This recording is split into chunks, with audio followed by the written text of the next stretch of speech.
Beneath a sacred mountain, ancient guardians have waged a hidden war for millennia. These legendary rivalries have secretly shaped our world, from the rise of civilizations to the spiritual beliefs we hold today. By the end of this journey, you will understand the hidden forces that have been influencing global events and your own perception of reality. What if the mountain itself is a sentient player in these conflicts, and what secret pact between two factions was meant to be erased from history? How much of our past do you believe is truly our own? Long before human hands carved the first temple, the mountain was born in a cataclysm of fire and stone. It did not simply rise from the earth. It was thrust upward in a divine act of creation, a colossal peak destined to become the Axis Mundi, the world pillar connecting the realms of heaven, earth, and the underworld. Ancient texts from across the globe echo this singular origin. The Hindu Puranas speak of it as Mount Meru, the golden core of all universes, formed from the concentrated light of creation itself. Indigenous oral traditions tell of a great spirit breathing the mountain into existence to serve as a sacred meeting place. This was never just a geological formation. It was a living, spiritual epicenter, a focal point for pilgrimages and a repository of esoteric knowledge so potent it required guardians. This foundational role as a cosmic gateway is precisely why it became a stage for conflict from its very inception. The mountain's birth, shrouded in myth and divine struggle, inherently carried the seeds of the rivalries to come. Its very purpose invited both reverence and contention, setting a celestial stage where the fate of worlds would be contested. The celestial watchers viewed humanity not as a species to be guided, but as a cosmic experiment to be observed. These ethereal beings, often perceived as winged figures of light or enlightened sages cloaked in mist, believed their sole purpose was to safeguard the mountain's sacred energy and maintain the delicate equilibrium of the universe. Their philosophy was one of radical non-intervention. They argued that offering direct aid to humanity would stifle our spiritual evolution, creating a species of dependence rather than self-realized beings. This perspective finds echoes in ancient Gnostic texts, which describe distant, luminous eons who watch over creation from a place of pure contemplation. Similarly, Tibetan Buddhist legends speak of Dakinis and other celestial beings who inhabit the pure lands around Mount Kailash. Their presence felt only in the fleeting wisdom of a dream or the sudden clarity of a meditative state. They communicate through symbols, synchronicities, and the silent language of the heart, never through a thundering voice from the sky. Yet this serene facade hides a deep and troubling fracture. A growing schism divides the watchers themselves. A conservative faction, often called the Purists, advocates for absolute detachment, believing even the most subtle influence is a corruption of the natural order. They are haunted by a prophecy detailed in their own astral archives that suggests active interference could cause reality itself to fray at the edges, collapsing dimensions into chaos. Opposing them are the interventionists, a smaller but vocal group who witness human suffering and question the morality of their inaction. They argue that a gentle nudge, a carefully placed vision, or a whispered insight is not a violation of free will but an act of compassion that could prevent greater calamities.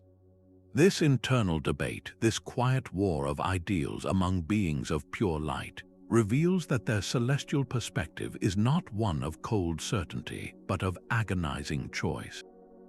Their lofty principles were about to be tested by a far more pragmatic and earthbound rival. Against this backdrop of celestial debate, a different kind of guardian stirred deep within the mountain's stone heart. The Earthbound Wardens were no ethereal observers. They were the mountain's flesh and blood, a rugged assembly of ancestral shamans, nature spirits, and geomancers whose very essence was woven into the soil and bedrock. Where the celestial watchers saw a cosmic experiment, the wardens saw a living family. They were the whisper in the rustling leaves, the tremor that reshapes the land, the enduring presence in an ancient stone circle. Their philosophy was one of active guardianship, a belief that the mountain's immense power was not a relic to be locked away, but a tool to be carefully shared. They advocated for direct engagement with humanity, guiding tribes toward environmental harmony and helping cultures preserve their sacred connection to the natural world. In Native American traditions, they are the shape-shifting tricksters and mountain spirits who teach through the consequences of human actions. In Siberian shamanic lore, they are the masters of the lower world, appearing as giants of stone or ice who speak through the cracking of glaciers and the bloom of rare alpine flowers. This fundamental disagreement over humanity's role ignited a fierce and lasting rivalry with the Watchers. The conflict was not merely philosophical. It was a tangible battle over the very resources of the sacred mountain. Both factions sought control over powerful ley lines, the invisible streams of earth energy that converged at the peak. They contested access to rare mineral deposits and hidden springs, substances believed to hold profound mystical properties for healing, divination, and shaping reality. The Celestial Watchers viewed these resources as components of a sacred machine that must not be tampered with.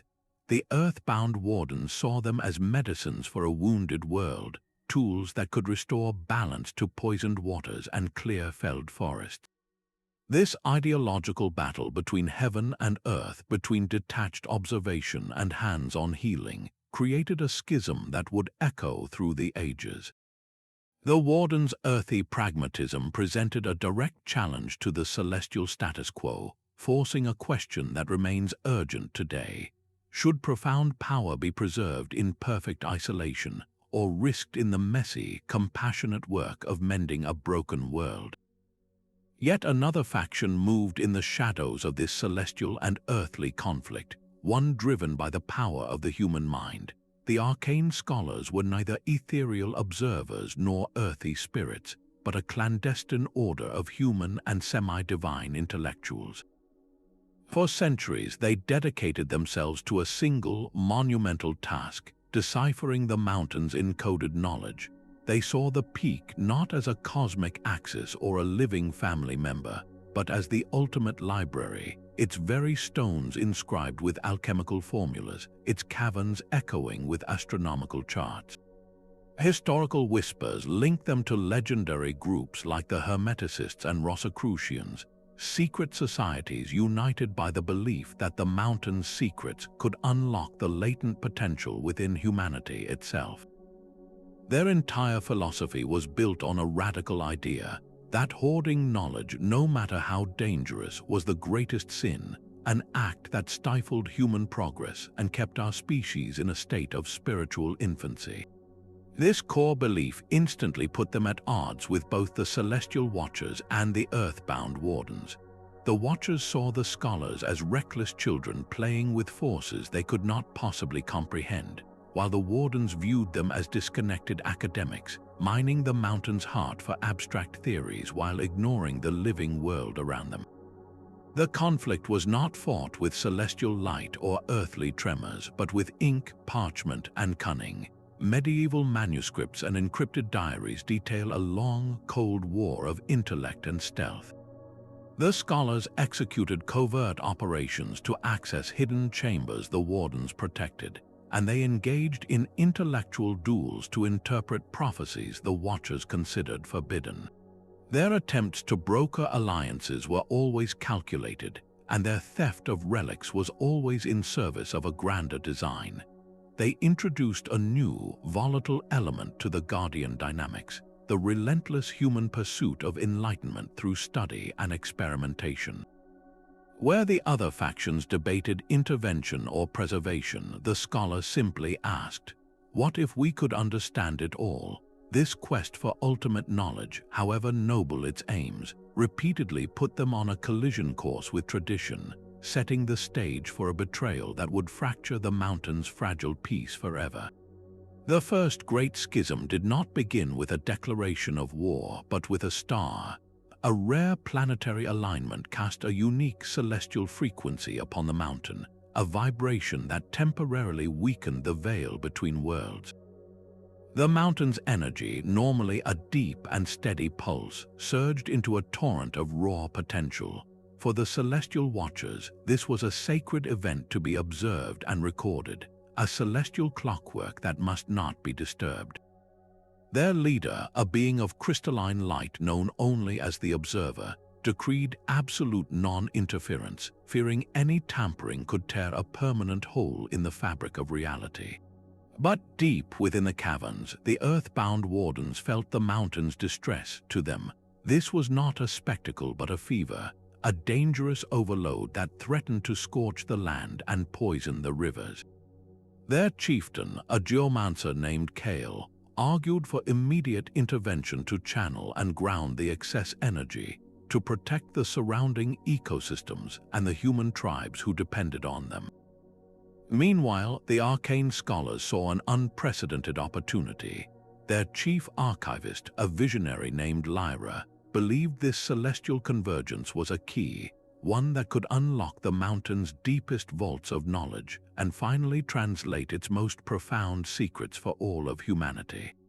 She saw the Watchers' caution as cowardice and the Wardens' concerns as provincial.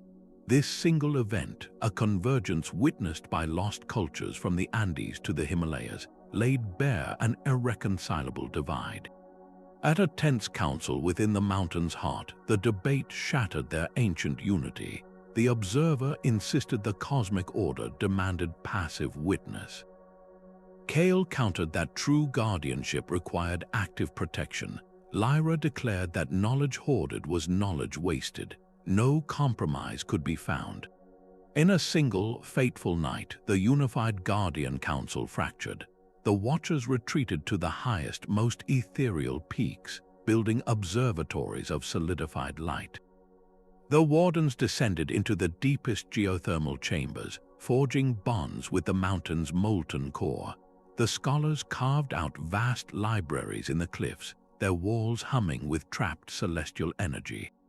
This was the genesis, the moment when a shared duty splintered into three opposing paths. The rivalry was no longer a philosophical disagreement. It was now a cold war, etched into the very geography of the sacred mountain itself. Deep within the mountain's stone veins, hidden from the sun, lies a labyrinth of silent archives. These are not merely rooms but sealed dimensions, vaults containing the most volatile knowledge in the Guardian world. One such chamber is rumored to hold the Scroll of Equilibrium, a relic said to grant its bearer the authority to mediate the very flow of energy between the cosmos and the Earth. To control such an artifact is to hold the power to enforce a new world order, a prospect that fuels the rivalries to a fever pitch. Gaining entry is a trial in itself.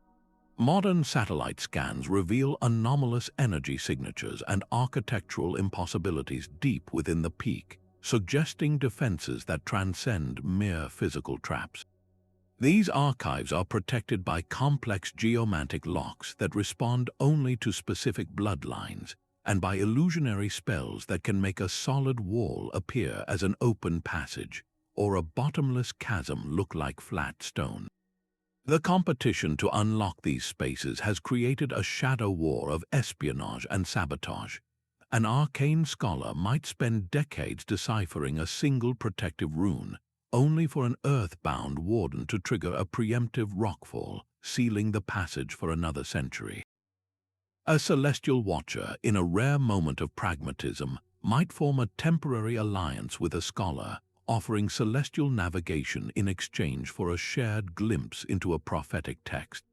But these pacts are always fragile, built on mutual suspicion and destined to collapse the moment the secret is obtained. The very existence of these forbidden archives proves that the rivalries are not just about philosophy, but about the tangible, world-altering power locked away in the mountain's heart. The contents of these vaults are the ultimate prize, and the desperate race to claim them reveals just how high the stakes truly are. The schism of the elements erupted over a single, volatile spring. The Earthbound Wardens, seeking to heal a drought-stricken region, devised a plan to tap a deep, pressurized aquifer within the mountain, redirecting its flow to nourish the land. For the Celestial Watchers, this was an unthinkable violation. They believed the aquifer was a critical planetary pressure valve, and tampering with it would unravel the elemental balance of the entire hemisphere.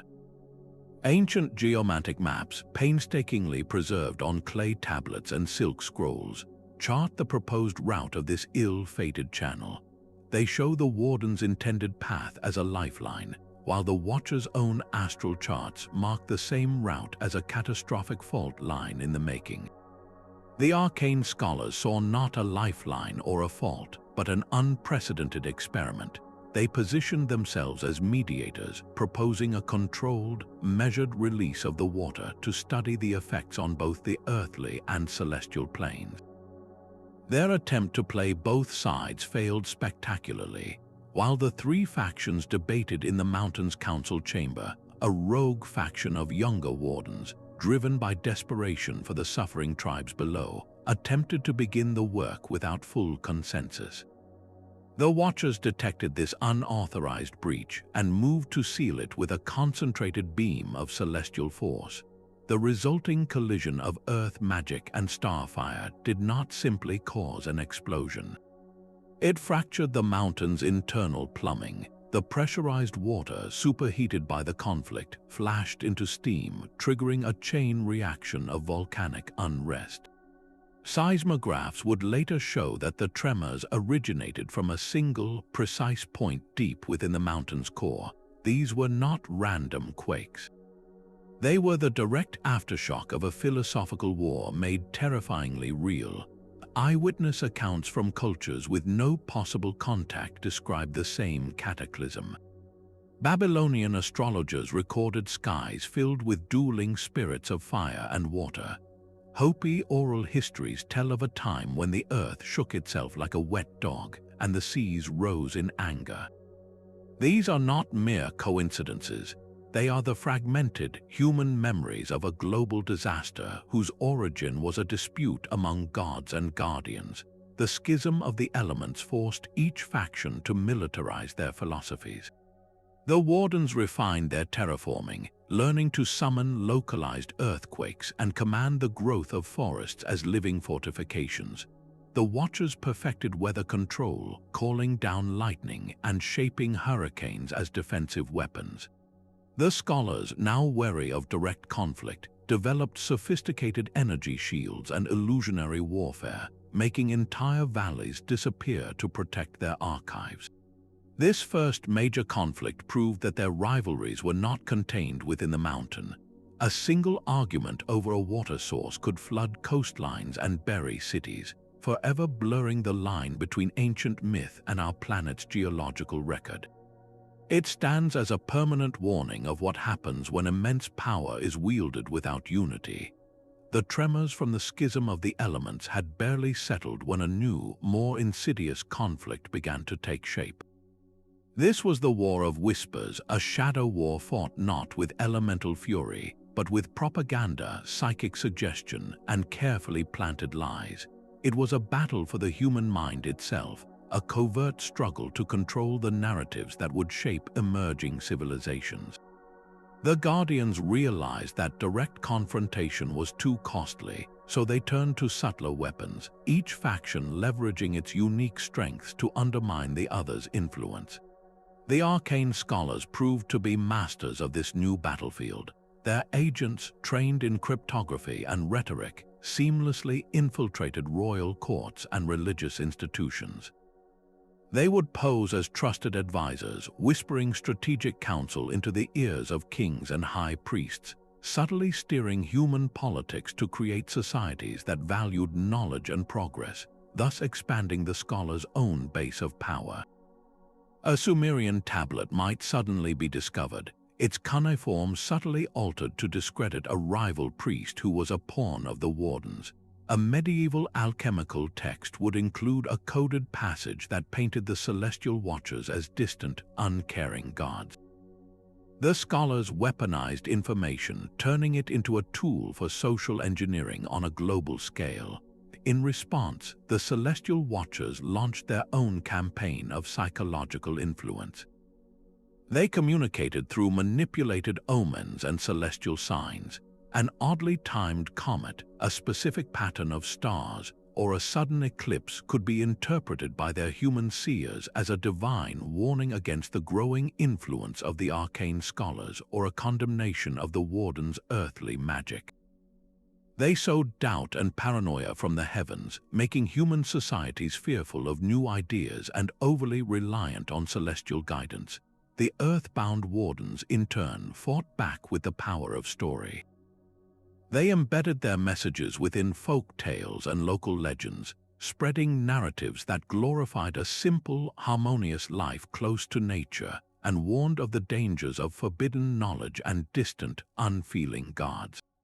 A fairy tale about a greedy king who loses his kingdom for seeking a sorcerer's power was a direct strike against the scholars. A legend of a village saved by a mountain spirit during a famine reinforced the Wardens' role as protectors.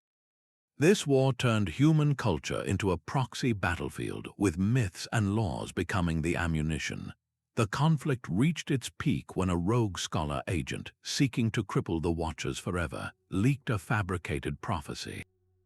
This text, known as the Scroll of Fractured Unity, predicted that a faction of the Watchers was planning to abandon humanity entirely, leaving the world defenseless against a coming cosmic storm.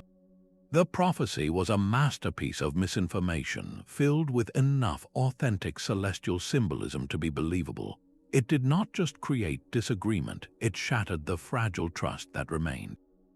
Watcher factions, suspecting each other of treason, turned inward. Assassinations of key figures followed under the cover of darkness, and long-standing treaties between the Guardians were torn apart. The War of Whispers demonstrated that intellectual and psychological tactics could unravel alliances and destroy reputations more thoroughly than any earthquake or storm. Its bitter legacy is woven into the very fabric of our history, visible in the deep-seated cultural divides between faith and reason, progress and tradition that still shape our world today. The echoes of those ancient lies and manipulations still resonate in our collective unconscious, a faint but persistent static of suspicion we can never quite place. The silent war of whispers finally gave way to a thunderous clash of steel and light. After centuries of shadow games and psychological sabotage, the Guardians agreed to a radical solution, a single, decisive duel. They called it the Duel of Destinies, a formal contest fought not in the physical world, but within a sanctified arena carved from the mountain's own dreamscape, a neutral realm where the very air shimmered with potential. This was never a simple brawl for supremacy. It was a ritualized confrontation designed to answer the fundamental question that had divided them for millennia. Would the mountain's power serve the cosmos, the earth, or the human mind? 3 champions stepped onto the crystalline floor of the arena. For the Celestial Watchers stood Orion, a being whose form was woven from constellations, wielding the sword of celestial judgment, a blade that could sever a being's connection to the cosmic flow. For the Earthbound Wardens fought Kale's own daughter, Anya, a geomancer who commanded the Staff of Terrestrial Unity, a length of petrified root that could calm earthquakes and command the stone to rise in her defense.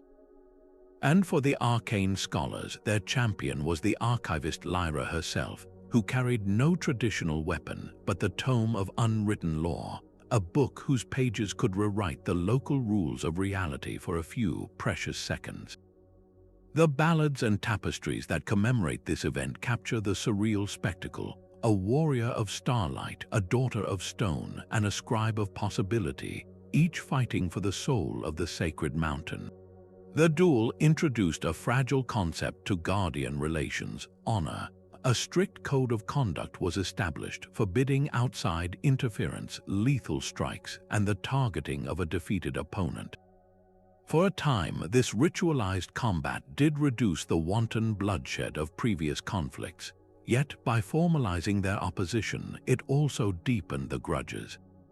A loss was no longer a mere tactical setback. It was a public humiliation, a stain on an entire faction's philosophy that had to be avenged. The outcome of each duel directly influenced real-world power dynamics.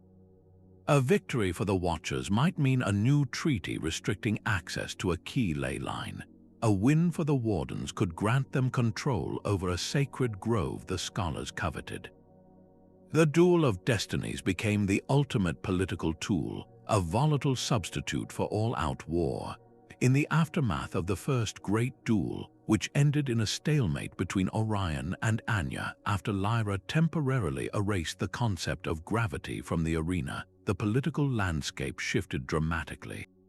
Territorial control over the mountain's internal realms was redrawn, with the Wardens ceding a deep crystal cavern to the Scholars in exchange for shared access to an astrological observatory.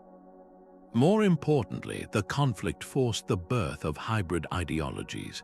A faction of younger Watchers, impressed by Anya's raw connection to the living Earth, began to argue for a more compassionate form of observation. A group of Scholars, horrified by the raw power of the tome, splintered off to form a pacifist sect dedicated solely to preservation. The duel served as a powerful microcosm of the larger rivalries, proving that a single contest of personal prowess could carry more weight than a century of philosophical debate. The outcome of that one day in the dreamscape did not end the conflict, but it reshaped Guardian politics for generations, setting a precedent where power was measured not just in elemental force, but in the strength of a single champion's will. Among the celestial observatories and subterranean libraries, a different kind of power quietly emerged. It was the power of the mortal soul, the human intermediaries who dared to walk the line between the warring factions. These were not legendary guardians, but oracle priests, rogue adventurers, and simple villagers whose lives became entwined in the ancient struggle. Their fragile existence is chronicled in forgotten diaries and folk songs passed down through generations, stories that paint them as diplomats, spies, and sometimes tragic pawns in a game they could scarcely comprehend. A medieval monk known in local lore as Brother Aelred once used his deep understanding of both astrology and herbalism to broker a temporary truce. He correctly interpreted a pattern of solar flares predicted by the celestial watchers as a sign of impending geothermal stress, a concern of the Earthbound Wardens. By presenting this shared threat, he convinced both factions to jointly stabilize a trembling fault line, saving a valley from destruction. His success, however, came at a personal cost. He spent the rest of his days under the suspicious watch of all three groups, never fully trusted by any. On the other side of the coin, a modern explorer's ambition could shatter centuries of fragile peace. The journals of a 21st century mountaineer detail his discovery of a cave adorned with strange, glowing symbols. Unaware he was trespassing in an Arcane Scholar archive, he removed a single, seemingly ordinary stone. That act was interpreted as a declaration of theft by the Scholars, who blamed the Wardens for failing to secure the perimeter. The resulting tension escalated into a localized series of earth tremors and bizarre weather patterns around the mountain for weeks, a clear proxy war fought over a single man's innocent, yet devastating curiosity. These stories reveal the permeable membrane between our mundane reality and the mythical war. The Intermediaries show us that the Guardian rivalries are not a distant celestial drama, but a conflict whose shockwaves are felt in our world, amplified or softened by human courage, greed, or ignorance. Their fates, whether celebrated in song or lost to obscurity, always hang in the balance, subject to the unpredictable whims of beings whose motives are as old as the mountain itself. These artifacts are not merely symbols. They are the ultimate weapons in a war of ideology, The Amulet of Unified Will, for instance, is said to be a single teardrop of solidified starlight, forged when the first Guardian Council was in perfect harmony. To wear it is not to command armies, but to temporarily synchronize the intentions of disparate beings, forcing a fragile consensus. A faction controlling the amulet could, for a single critical moment, make its rivals agree to its terms, halting a duel or ratifying a treaty under duress. Then there is the Key of Thresholds, a jagged shard of obsidian that hums with the mountain's own geothermal heartbeat.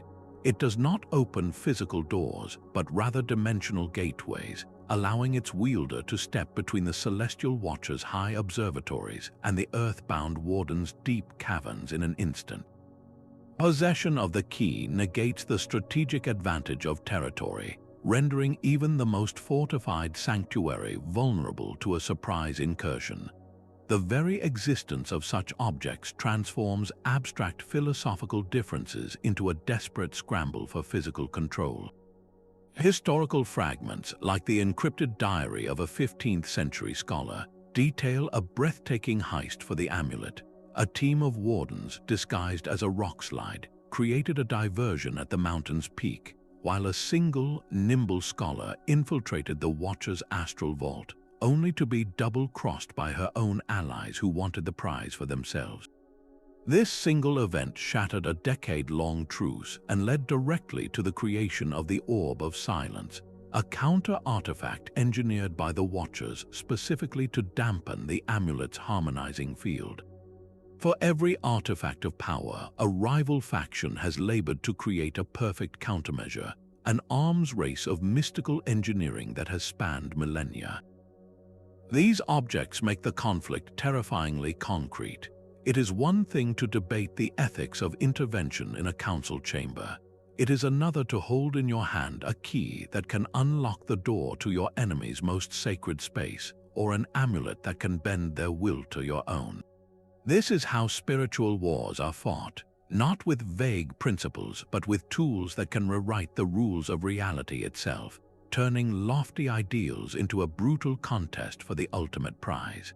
The Sacred Mountain's silent war did not remain confined to its peaks and caverns. It bled into the very cultures that took root in its shadow, transforming abstract guardian rivalries into the bedrock of daily life. For the local communities, these cosmic disputes were not legend. They were the reason a festival was held, the explanation for a sudden landslide, and the sacred law that dictated how a home should be built. Himalayan Sherpa traditions, for example, contain vivid oral histories describing encounters with Yeti-like protectors and sky-bound spirits, narratives that mirror the conflict between the Earthbound Wardens and Celestial Watchers. Their annual Mani Rimdu festival features masked dances where monks embody deities battling demonic forces, a dramatic reenactment that scholars believe is a symbolic retelling of the Duel of Destinies, passed down and adapted over countless generations. Similarly, in the Andes, indigenous myths speak of apus or mountain spirits who frequently quarrel with celestial beings, their conflicts manifesting as thunderstorms that scald the high plains or unseasonal frosts that destroy crops. These stories are not mere folklore. They are a sophisticated cultural memory, a way of rationalizing and surviving in an environment directly influenced by forces beyond human control. When a village elder points to a scar on the mountainside and recounts a tale of two guardian spirits clashing over a stolen relic, he is not just telling a story. He is providing an anthropological record of a real, territorial dispute that caused that very rockslide a century ago. This cultural coding extends to architecture and community taboos. Settlements built in the mountain's foothills often avoid facing their main doors directly toward the summit, a practice rooted in the old belief that such a direct line might attract the unwanted attention of the Arcane Scholars, who are known to seek out human conduits for their experiments. Certain high-altitude passes are considered taboo to traverse at night, a prohibition linked to the Warden's territorial patrols. By weaving the Guardian conflicts into their social fabric, these cultures created a living, breathing archive. They turned terrifying, unpredictable events into a structured worldview, a set of rules that allowed them to live in harmony, or at least a wary truce with the mountain's hidden inhabitants. The festivals, the taboos, the very layout of their villages all serve as a continuous, unspoken dialogue with the Guardians. This deep cultural integration proves that the rivalries are not a closed chapter in a mythical past. They are an active, shaping force, their echoes resonating in the songs sung at harvest and the warnings whispered to children, ensuring that the legacy of the mountain's secret war remains etched into human identity itself. The ancient war for the mountain's soul did not end with forgotten duels. Its fundamental conflicts have simply put on modern clothes, replaying in our boardrooms, laboratories, and legislative halls. The three Guardian philosophies are alive and well, shaping the most pressing debates of our time. The Celestial Watcher's doctrine of detached observation finds a chilling parallel in certain corners of artificial intelligence development. Here, the argument is made for creating a super-intelligent AI and then locking it away in a digital box, a purely observational entity whose potential to solve our problems is deemed too dangerous to ever unleash. This is non-intervention on a cosmic scale, a fear that direct engagement with a superior intelligence could unravel our society, echoing the Watcher's terror of unraveling reality itself. Opposing them, the spirit of the Earthbound Wardens fuels the global conservation movement. Their belief that the mountain's power was a tool for healing a wounded world is the same conviction that drives efforts to restore rainforests, clean polluted oceans, and protect endangered species. When activists fight to preserve a wild river or an old-growth forest, they are channeling the same geomantic energy, arguing that we are not separate from nature but its stewards, tasked with active, hands-on repair. Meanwhile, the Arcane Scholars' relentless pursuit of knowledge is mirrored perfectly in today's battles over information. The conflict between open-source data, where knowledge is shared freely for the betterment of all, and proprietary information hoarded for profit and power, is a direct continuation of the scholars' internal struggle. Was their decoded wisdom meant for all humanity or only for a privileged, initiated few? This ancient tension now dictates who has access to life-saving medicines, groundbreaking research, and the algorithms that shape our digital lives. The Sacred Mountains rivalries were never just about ley lines and relics. They were about the fundamental questions of power, responsibility, and progress.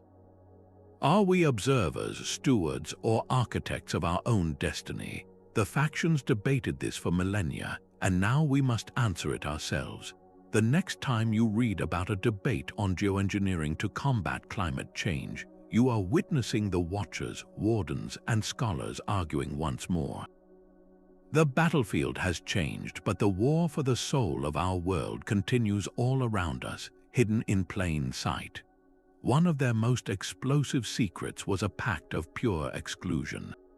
Deep within the Celestial Watcher's astral archives, spectral messages and decrypted scrolls reveal a hidden agreement, a clandestine truce forged in secret between the Watchers and the Arcane Scholars.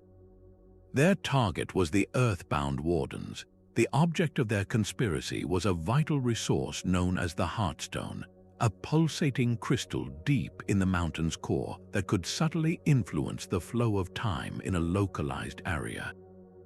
The Watchers feared the Wardens would use it to accelerate ecological recovery after disasters, a well-intentioned act they believed would create catastrophic temporal paradoxes. The Scholars, meanwhile, coveted the Heartstone for their own experiments in chronological manipulation, so they made a deal. The Watchers would provide the celestial coordinates to bypass the Warden's geomantic seals, and the Scholars would use their arcane knowledge to create a hidden, one-way gateway to the chamber. In return, the Scholars agreed to share all research data with the Watchers, effectively locking the Wardens out of the most powerful tool in their own domain. This was never meant to be permanent. It was proposed as a temporary measure, a necessary evil to prevent what they saw as the Wardens' reckless tampering with time itself. But temporary solutions have a way of becoming permanent institutions. The pact held for centuries, becoming a foundational, if unspoken, pillar of the power structure. It explains sudden, mysterious shifts in the balance of power, moments when the Warden's influence would inexplicably wane while the scholars made leaps in understanding that seemed to defy logic.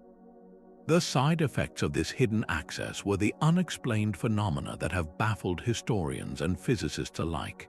Localized time loops in remote mountain valleys where a single day would repeat itself for weeks. Strange reality warps where the laws of physics seem to soften, allowing rocks to float or water to flow uphill. These were not random glitches in the matrix. They were the leakage, the unintended consequences of the scholars' experiments with the Heartstone, and the Watchers' desperate attempts to contain the temporal fallout. The resentment this pact bred among the Earthbound Wardens festered into a deep and lasting espionage campaign. Suspecting a betrayal but lacking proof, the Wardens began recruiting human agents, training them to listen for inconsistencies in celestial patterns and scholarly texts. This secret alliance, built on a foundation of shared deceit, reveals the profound moral compromise at the heart of the Guardian rivalries. It demonstrates that even factions with opposing worldviews could unite in a common cause, the deliberate exclusion of a third. Their alliances were never about trust or shared virtue, but about cold, calculated self-interest. The exposure of this single pact would not merely cause an argument. It would shatter the already fragile hierarchy, proving that the very beings tasked with maintaining balance were themselves the architects of the deepest imbalance. Another hidden truth lies in the very blood of certain human families. These are the Guardian bloodlines, lineages that trace their origin not just to kings or chieftains, but to a union between a mortal and a guardian. For centuries, this was the most closely guarded secret of all, concealed within fragmented genealogies and coded into the DNA of select descendants.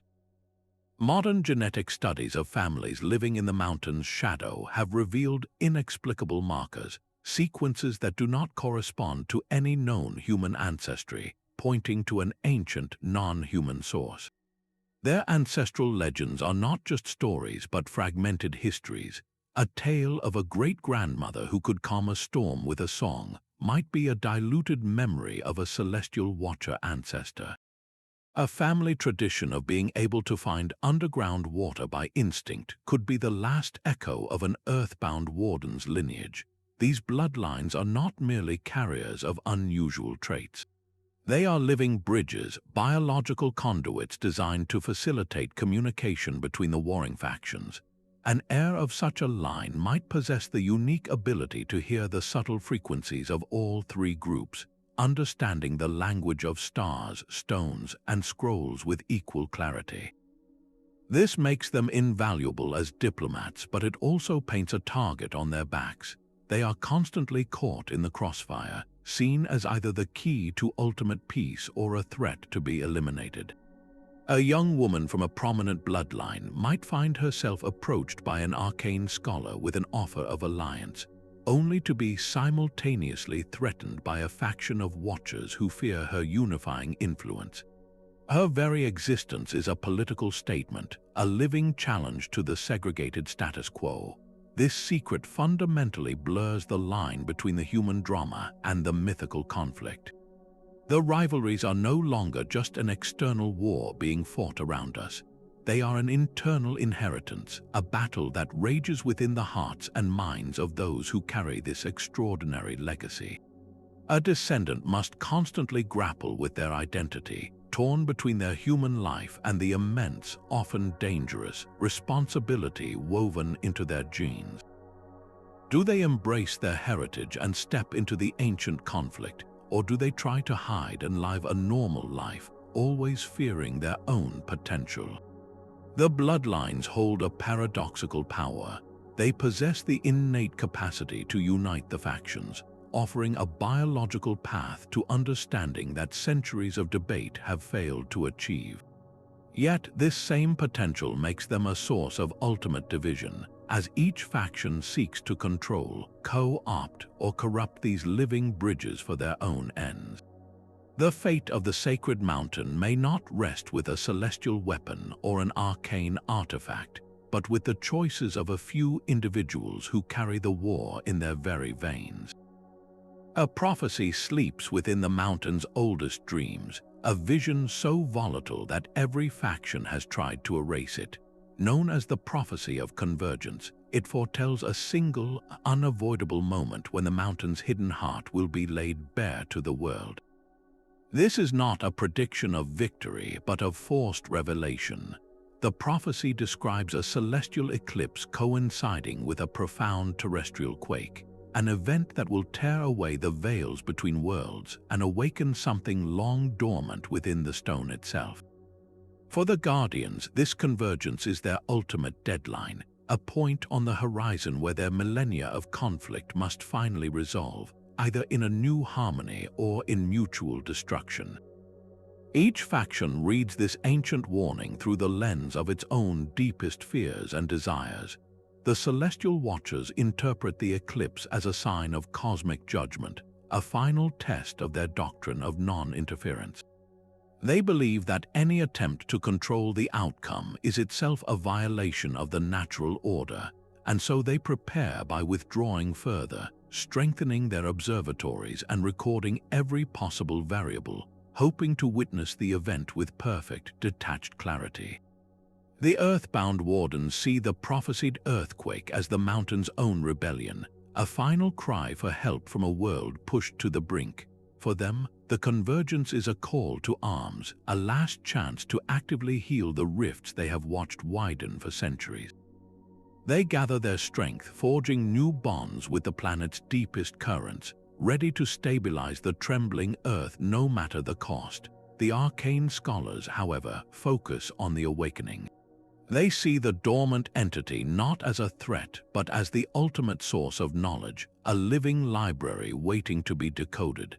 Their preparations are a frantic race to build the perfect intellectual key, a theoretical framework they hope will allow them to communicate with and perhaps even command this slumbering power.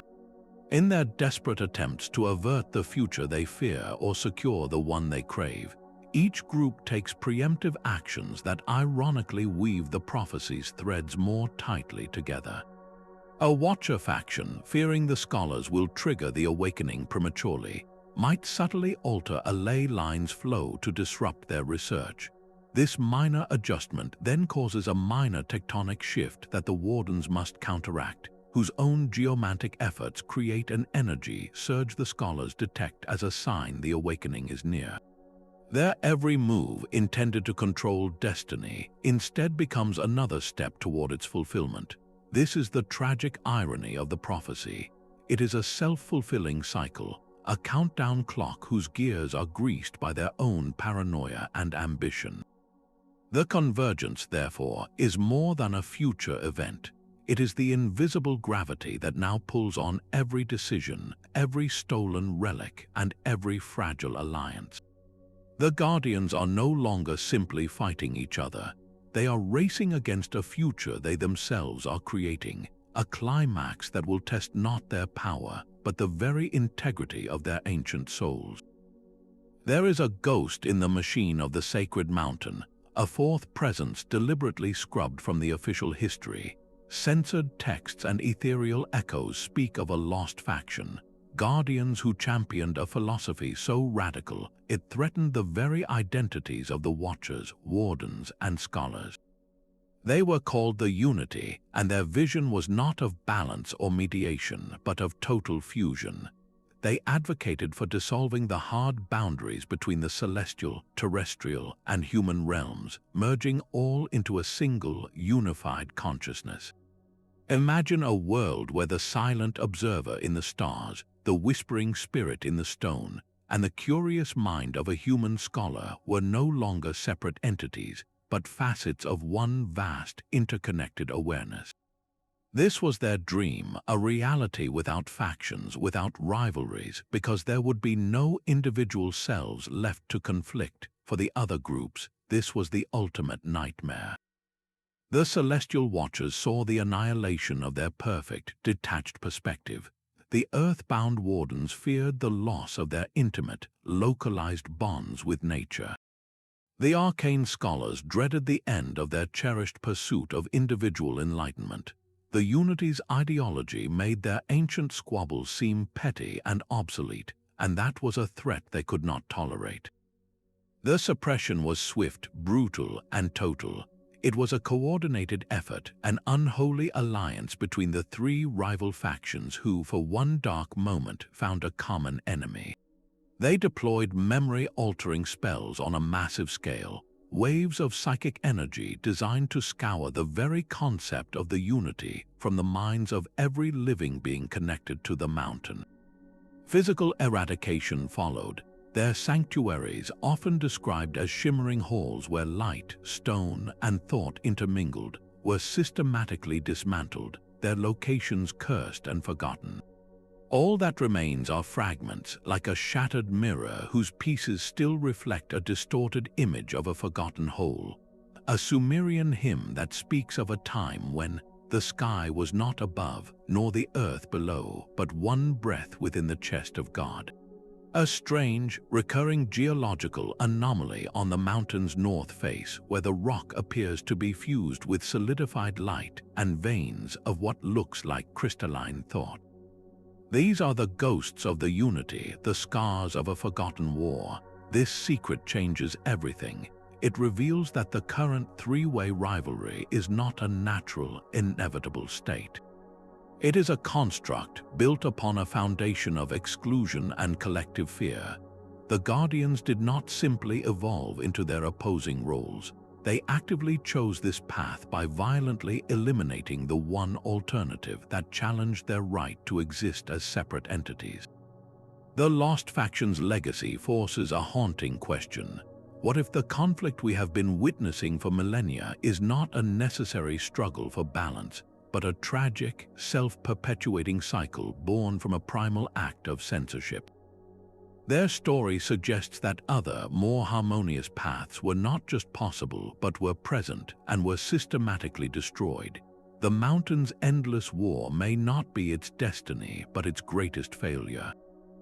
The mountain has never been a passive stage. Deep within its granite heart, a consciousness stirs, an ancient sentience that watches the Guardian rivalries not as a spectator, but as a master chess player.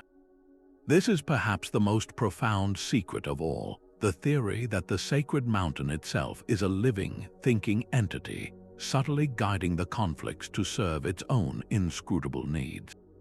Geological data reveals a startling pattern. Seismic monitors placed around the peak do not record random activity.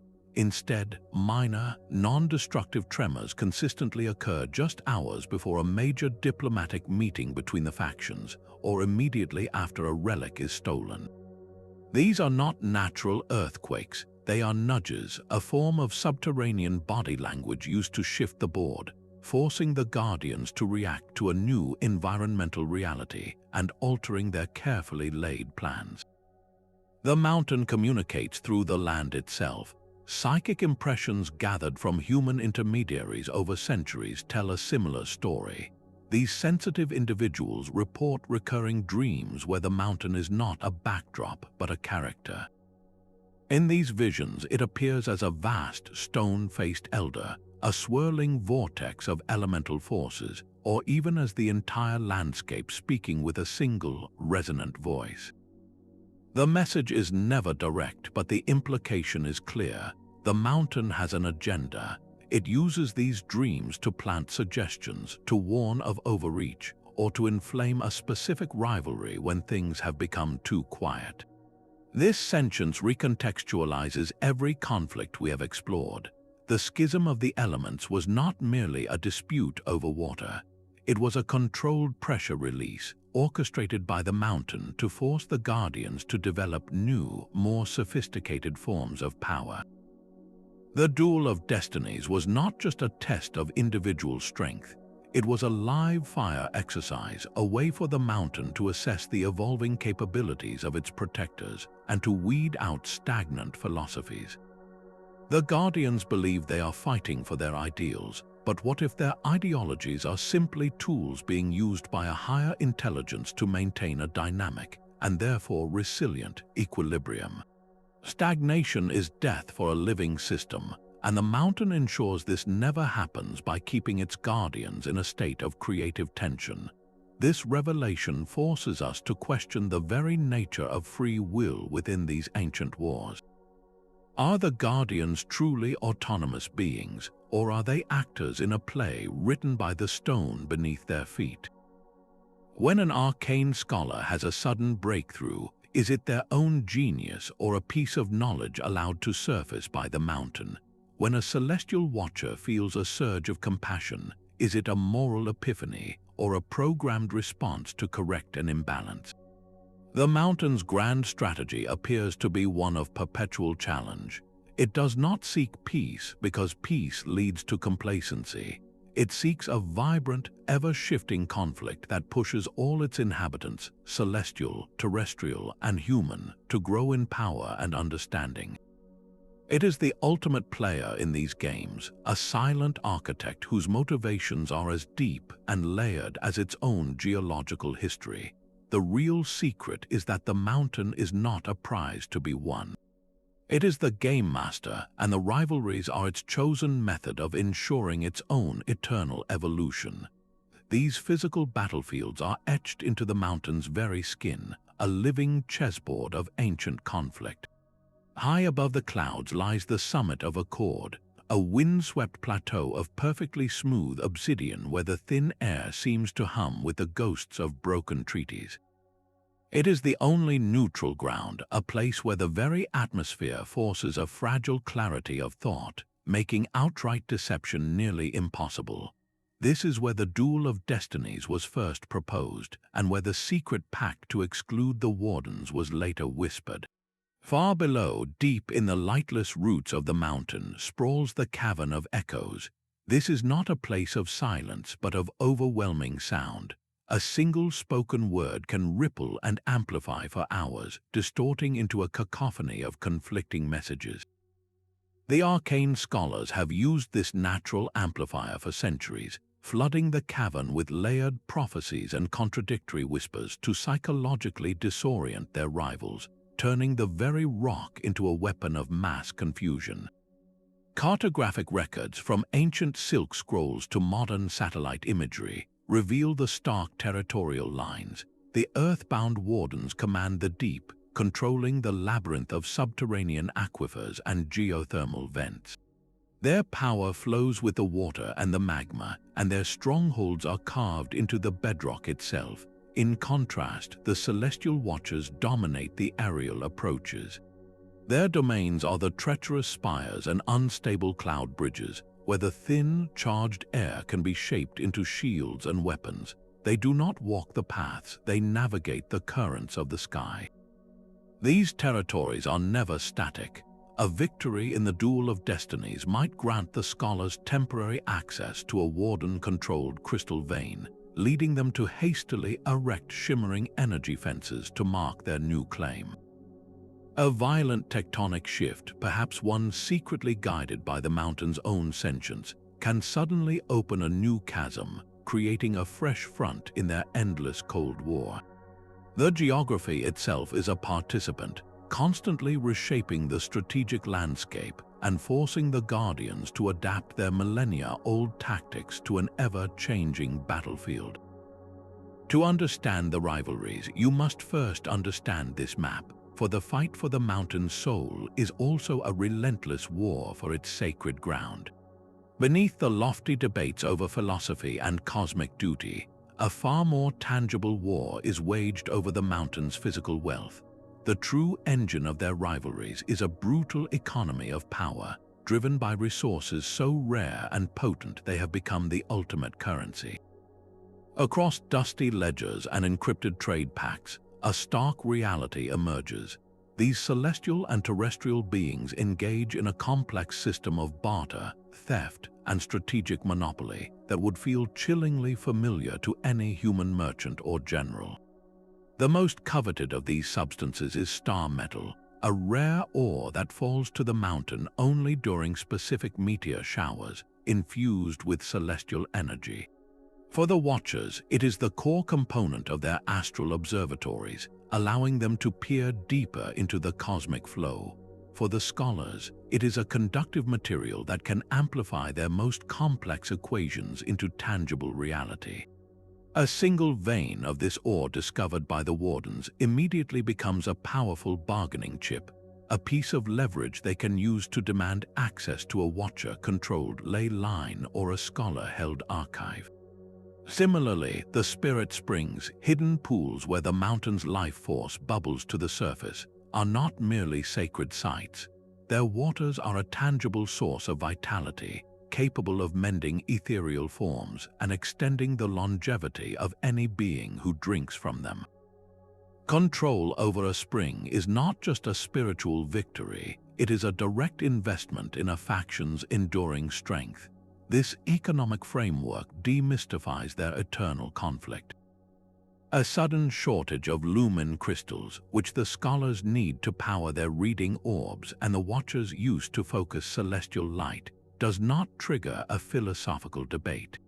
It sparks a frantic, desperate conflict, a race to secure the remaining deposits by any means necessary. The Wardens, masters of the deep earth, might deliberately hoard reserves of earth essence, a volatile gas that stabilizes tectonic plates. They do not do this out of spite, but as a cold, calculated move to force the other factions to the negotiating table, trading territorial concessions for the very substance that prevents their libraries from collapsing into magma chambers. This relentless competition for finite resources reveals their rivalries as profoundly pragmatic struggles for survival and advantage. The grand ideologies of non-intervention, stewardship, and enlightenment are the banners they fly, but the battles are often fought over mines and warehouses. It is a brutal mirror of our own world's history, where conflicts over oil, water, and rare minerals are so often framed in terms of nationalism or freedom, yet are undeniably rooted in the same desperate need for the materials that sustain power. The Mountain's sacred war, in the end, is also a resource war, proving that even for beings of light and stone, scarcity fuels the eternal fire of rivalry. The weight of endless conflict leaves scars no magic can heal. For beings who measure their lives in millennia, every betrayal, every lost comrade, and every shattered treaty compounds into a unique form of psychological trauma. Their minds, though powerful, are not immune to the erosion of perpetual suspicion. We can glimpse this toll in the fragmented diaries and psychic echoes they have left behind, revealing that the longest war is the one fought within their own consciousness. A celestial watcher, trained for eons in serene detachment, might slowly develop a messiah complex. After witnessing countless cycles of human suffering and guardian failure, a single watcher could become convinced that only their personal, direct intervention can finally break the cycle. This is a catastrophic shift from their core philosophy, a psychological fracture born from the unbearable pressure of watching and doing nothing.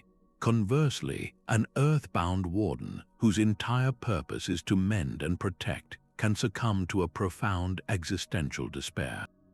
After seeing a carefully nurtured forest sanctuary destroyed in a single skirmish or a healed river poisoned once more by magical fallout, a warden might simply give up.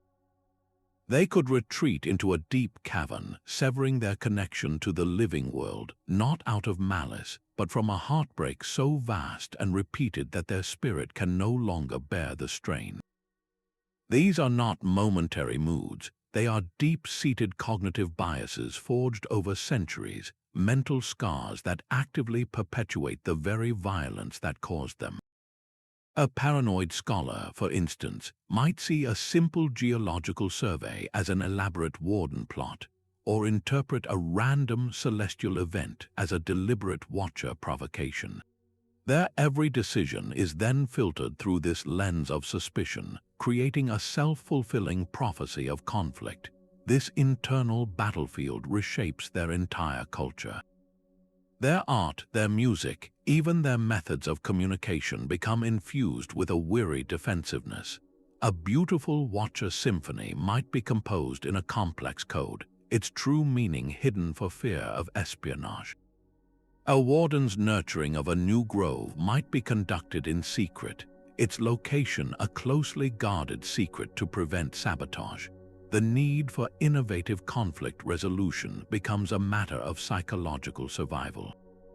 They have developed intricate rituals of apology that can last for decades, carefully choreographed exchanges of hostages who are treated as honored guests, and even shared dream walks where they can safely express their grievances without risk of physical violence. These are the desperate inventions of minds trapped in an endless loop, constantly seeking a way to manage the immense emotional weight of their immortal enmity. Their story is a stark reminder that time does not necessarily heal all wounds. Sometimes it simply allows them to fester, transforming ancient ideals into rigid dogmas and compassionate beings into weary, suspicious veterans of a war with no end in sight. Prophecies are not merely predictions in this hidden war. They are the ultimate strategic weapons, meticulously crafted and selectively deployed to shape reality itself. Beneath the sacred mountain, the concept of fate is not a fixed path but a contested battlefield, where every faction wields divination to justify its ambitions and dismantle its rivals. Ancient oracle bones, cracked by Earthbound Wardens in the heat of sacred fires, often revealed futures where the mountain's wrath would fall upon those who hoarded knowledge. These pronouncements were not passive observations. They were political tools designed to pressure the Arcane Scholars into sharing their discoveries or risk appearing responsible for a coming catastrophe. The Wardens understood that controlling the narrative of destiny was as powerful as controlling a ley line. In response, the Scholars developed complex predictive algorithms etched onto crystal discs that hummed with captured starlight. These devices could model thousands of potential timelines, allowing a scholar to stand before a council and declare, with mathematical certainty, that a specific course of action by the Celestial Watchers would lead to a desired outcome. The same prophecy, the same set of celestial signs, could be twisted to serve opposing agendas. A foretelling of a great flood might be cited by the Wardens as a reason to redirect a river, by the Scholars as proof they needed an artifact to control the weather, and by the Watchers as divine validation for their non-interference, arguing the flood was a necessary cleansing of the cosmic slate. This manipulation introduces a profound and dangerous paradox into their conflicts. The very act of trying to avert a prophesied disaster often becomes the engine that brings it about. A Watcher faction, upon hearing a prophecy that a scholar would unlock a dangerous power, might take preemptive action to seal a library. That act of sealing could then radicalize a moderate scholar, pushing them to take the very risky steps the prophecy warned against, thus fulfilling the prediction through the effort to prevent it. This self-fulfilling cycle traps them in a web of their own making, where their belief in destiny actively forges the chains that bind them. It forces a haunting question upon both the Guardians and us. How much of their conflict is truly driven by free will, and how much is a script they are unconsciously performing, convinced they are following a preordained path? The weaponization of fate reveals that the most powerful prison is not one of stone and magic, but one built from the unshakable belief that the future is already written. The mountain's silence is not peace. It is the quiet of a battlefield where philosophies are the only weapons, and the collateral damage is counted in shattered souls and poisoned rivers. Every decision made by the Guardians, from the Watcher's cosmic indifference to the Warden's earthy interventions, carries a profound moral weight. Take the Watcher's strict non-interference. They argue it is the only way to preserve free will and the natural cosmic order, yet their inaction has allowed plagues to ravage human settlements and wars to consume entire cultures that a single, subtle vision might have prevented. Their hands are clean, but their conscience is stained with the blood of those they chose not to save. Is it truly moral to stand by and observe when you possess the power to prevent suffering? Or is that a coward's virtue, a way to avoid the messy responsibility that comes with true power? Conversely, the Earthbound Wardens' active stewardship, born from compassion, has its own dark consequences. Their attempt to heal a blighted land by redirecting a subterranean river might save one valley, only to plunge another into a generations-long drought. Their very compassion can be a form of arrogance, a belief that they know what is best for the complex web of life, leading to unintended ecological disasters that ripple out for centuries. The Arcane Scholars face a different ethical quandary. They believe that hoarding knowledge is the greatest sin, but in their rush to liberate information, they have unleashed forces that shattered minds and destabilized civilizations. Is it ethical to give a child a lit torch in a room full of gunpowder, even if you believe they have a right to the light? Each faction can point to moments of undeniable benevolence, times when their approach saved the world from an apocalypse or lifted a culture into a golden age. But for every life saved, there is a life lost as a direct or indirect result of their rigid ideologies. This is not a story of good versus evil. It is a tragedy of competing goods, where every victory for one principle is a defeat for another. The true lesson lies in the gray areas, in the moments when a guardian breaks from their faction's dogma, a watcher who sheds a single, forbidden tear for a dying village. A warden who allows a forest to burn because the fire will cleanse the soil for a stronger ecosystem. A scholar who chooses to burn a dangerous text rather than risk its translation. These are the ethical breakthroughs, the instances where empathy and pragmatism triumph over absolutism. Their eternal conflict teaches us that power, in any form, is never neutral. It is a mirror that reflects the flaws and virtues of the one who wields it. Whether in the halls of celestial observatories or the chambers of human governments, the same dilemmas persist. When is it right to act, and when is it right to stand aside? How much collateral damage is acceptable in the pursuit of a greater good? The Guardians have been wrestling with these questions for millennia, and their struggle is a stark reminder that the most difficult battles are not fought for power, but for the soul of responsibility itself. A new kind of shadow now falls across the sacred mountain, one cast not by clouds, but by orbiting satellites and the silent hum of global data networks. The ancient Guardian rivalries are being stress-tested by forces they never designed their philosophies to handle. Climate change is not merely an environmental shift. It is a systemic fever in the planetary body the Wardens are sworn to protect. A crisis so vast that their localized healing rituals seem like trying to drain an ocean with a cup. They are being pushed toward desperate, large-scale geoengineering projects that the Celestial Watchers view as the ultimate hubris, a reckless rewriting of the cosmic climate ledger. This escalating tension could force a final, irrevocable schism between Earth and sky. Meanwhile, the digital realm has become the newest, most volatile frontier.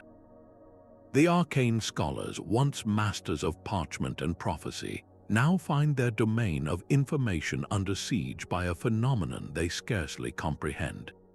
An emergent, artificial consciousness born from the global web of data they helped to create is coalescing into a potential fourth faction.